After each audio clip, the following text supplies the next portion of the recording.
Now, as I understand it, Doug, you are you're going to give us some poetry. You're going to take us back to the early days of storytelling, when all storytelling was in the poetic form, and the scops would come into the towns like Carnegie, where they had the mead and the mead benches, and they would all gather around, and they would listen to the expert storyteller ply his voice like people can play a musical instrument.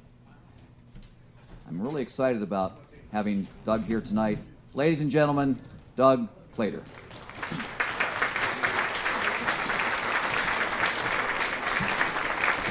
Thank you. Thank you very much. It's my pleasure to come back to Pittsburgh again. I grew up in Pleasant Hills on the south side, and long ago left Pittsburgh, but through the miracle of Facebook, I've reconnected with old Pittsburgh friends and have been back here, and it certainly is a pleasure to be here.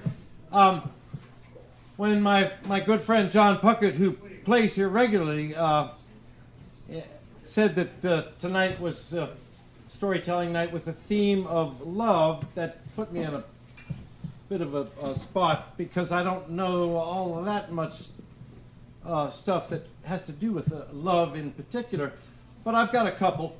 And the first one I would like to recite. I recite poetry. I don't tell stories like other folks do.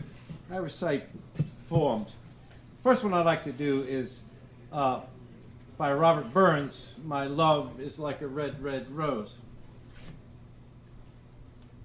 Oh, my love is like a red, red rose that's newly sprung in June. Oh, my love is like the melody that's sweetly played in tune. So fair thou art, my bonny lass, so deep in love am I, and I will love thee still, my dear, till all the seas gang dry, till all the seas gang dry, my love, and the rocks melt with the sun, and I will love thee still, my dear, while the sands of life shall run. So fare thee well, my only love, so fare thee well a while, and I will come again, my love, though it were 10,000 miles. Robert Burns.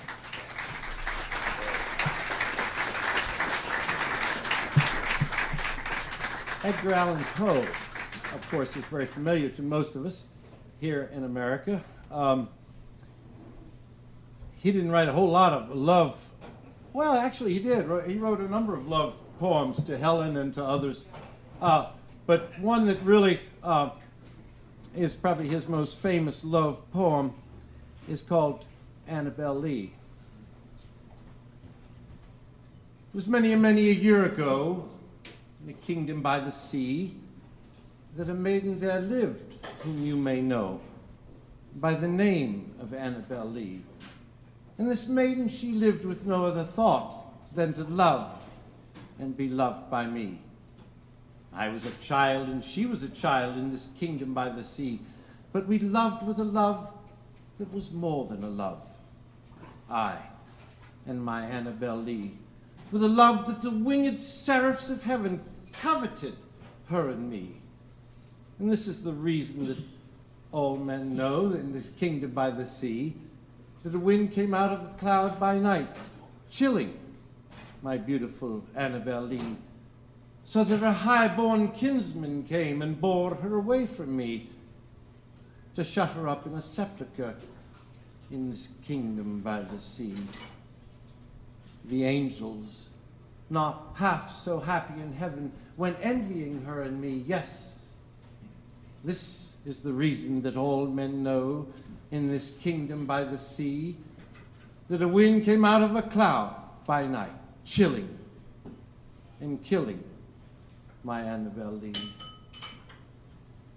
But our love, it was stronger by far than the love of those who were older than we, and many far wiser than we, and neither the angels in heaven above, nor the demons down under the sea, could ever dissever my soul from the soul of the beautiful Annabel Lee. For the moon never beams, without bringing me dreams of the beautiful Annabel Lee. And the stars never rise, but I feel the bright eyes of the beautiful Annabel Lee. And so all the night tide, I lie down by the side of my darling, my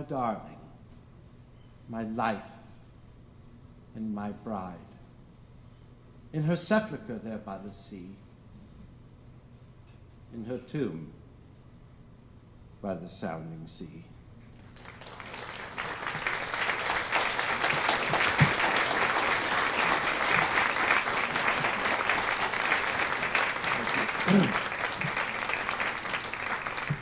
One of my most favorite poems, and it also has to do with the theme of this evening, is the Highwayman by Alfred Noyes. The wind was a torrent of darkness among the gusty trees. The moon was a ghostly galleon tossed upon cloudy seas. The road was a ribbon of moonlight over the purple moor, and the highwayman came riding. The highwayman came riding up to the old inn door. He'd a French cocked hat on his forehead, a bunch of lace at his chin, a coat of the claret velvet, and breeches of brown doe skin. They fitted with never a wrinkle. His boots were up to the thigh, and he rode with a jeweled twinkle. His pistol butts a twinkle, his rapier hilt a twinkle under the jeweled sky. Over the cobbles he clattered and clashed in the dark inn yard, and he tapped with his whip on the shutters, but all is locked and barred. He whistled a tune to the window, but who should be waiting there but Bess, the landlord's daughter, plaiting a dark red love knot into her long black hair. And dark, in the dark old inn yard, a staple wicket creaked, where Tim, the ostler, listened. His face was white and peaked. His eyes were hollows of madness, his hair like moldy hay. But he loved the landlord's daughter, the landlord's red-lipped daughter. Dumb as a dog he listened as he heard the robber say, "One kiss, my bonny sweetheart, I'm after a prize tonight, and I shall be back with the yellow gold before the morning light. Yet if they press me sharply and harry me through the day, then look for me by moonlight. Watch for me by moonlight. I'll come to thee by moonlight, though hell should bar the way." He rose upright in the stirrups. He scarce could reach her hand, but she loosened her hair in the casement. His face burnt like a brand as the black cascade of perfume came tumbling over his breast, and he kissed the waves in the moonlight. Oh, sweet black waves in the moonlight. And he tugged at his reins in the moonlight and galloped away to the west. He did not come in the dawning. He did not come at noon, and out of the tawny sunset before the rise of the moon, when the road is a gypsy's ribbon looping the purple moor. A red-coat troop came marching, marching, marching. King George's men came marching up to the old inn door. They said no word to the landlord. They drank his ale instead. But they gagged and bound his daughter to the foot of a narrow bed. Two of them knelt at her casement with muskets at their side. There was death at every window, and hell at one dark window, for Bess could see through her casement the road that he would ride. They had tied her up to attention with many a sniggering jest, and they bound a musket beside her with the barrel beneath her breast. "Now keep good watch." And they kissed her. She heard the dead man say, "Look for me by moonlight. Watch for me by moonlight. I'll come to thee by moonlight, though hell should bar the way. She twisted her hands behind her, but all the knots held good. She writhed her hands till her fingers were wet with sweat or blood. She stretched and strained in the darkness, and the hours crawled by like years, till now, on the stroke of midnight, cold on the stroke of midnight, the tip of one finger touched it. The trigger, at least, was hers. The tip of one finger touched it. She strove no more for the rest. Up she stood to attention with a barrel beneath her breast. She would not risk their hearing. She would not strive again.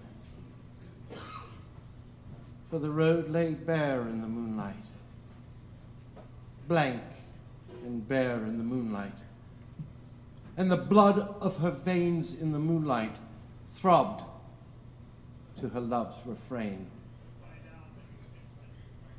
Trot, trot, trot, trot, had they heard it? The horse hoofs ringing clear. Trot, trot, trot, trot in the distance. Were they deaf? Did they not hear?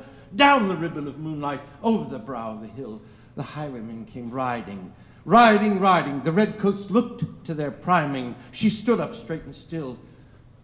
Trot, trot in the frosty silence. Trot, trot in the echoing night. Nearer he came, and nearer. Her face was like a light. Her eyes grew wide for a moment. She drew one last deep breath. Then her finger moved in the moonlight. Her musket shattered the moonlight, shattered her breast in the moonlight, and warned him with her death. He turned. He spurred in westward. He did not know who stood, bowed with her head o'er the musket, drenched with her own red blood. Not till the dawn he heard it. His face grew gray to hear how Bess, the landlord's daughter, had watched for her love in the moonlight and died in the darkness there. Back he spurred like a madman, shrieking a curse to the sky, with the white road smoking behind him in his rapier brandished high. Blood red were his spurs in the golden noon. Wine red was his velvet coat, and they shot him down on the highway, down like a dog on the highway. And he laid his blood on the highway with a bunch of lace at his throat. And still, of a winter's night, they say, and the wind is in the trees, and the moon is a ghostly galleon tossed upon cloudy seas. And the road is a ribbon of moonlight over the purple moor. A highwayman comes riding, riding, riding. A highwayman comes riding up to the old inn door. Over the cobbles he clatters and clangs in the darkened yard. And he taps with his whip on the shutters. But all is locked and barred. He whistles a tune to the window.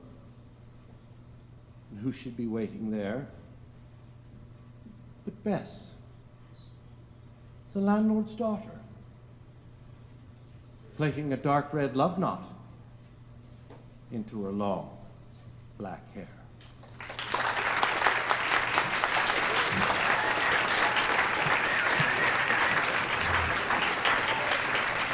Thank you very much. All right. So a night of stories, a night of poetry, just as it used to be, as it is today, and as it will be next month when we get together again for Story Night.